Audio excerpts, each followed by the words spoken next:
Oh, binatang ni memang cerdik. Kok mana dia keluar? Ini dia berusaha keluar balik kot. Aduh, memang terror monyet ni. Kok mana dia keluar? Maksudnya dia sudah masuk. Sebab pisang tu dah dimakan. Pelik bin ajaib. Aduh, kok mana engkau keluar ya? Tak apa. Nanti aku nak pasang CCTV fokus kat sini. Cerdik punya cerdik.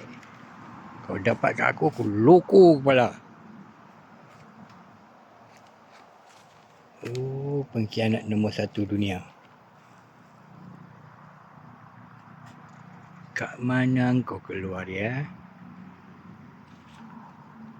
Tak apa, kita tukar. Kita tukar injap bubur ni.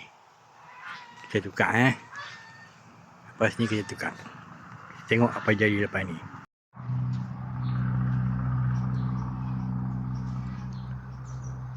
Peritan Kota Stang no? Kota Stang. Wisma nak bukit. Ya. Lulus no? Ha?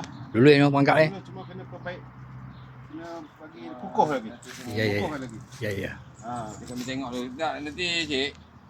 Cik jangan buat dulu yang 2 biji tu. Berjaya. 3 ekor.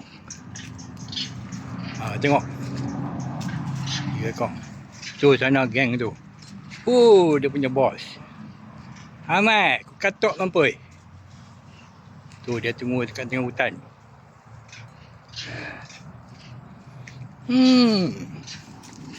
Handsome Macam mana anak tu?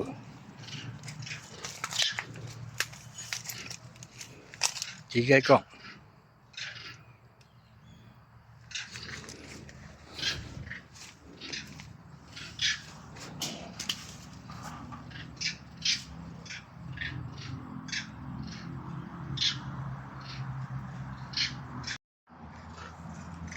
Sepatutnya atas ni saya bubur zinc. Dia tak boleh meniti atas tu. Ya. Habis nenek aku makan. Makan. Tak tinggal jasa. Tu dia punya geng. Nak ugut aku lah konon. Kok-kok. Squad peninjau. Lari.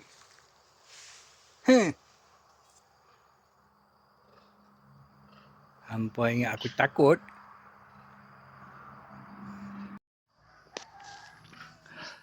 Pelakon tambahan 3 ekor.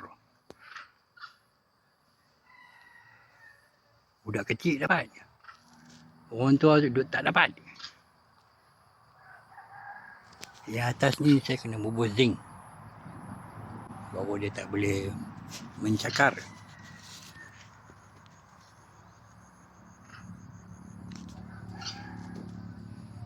Bergerak. Amboi.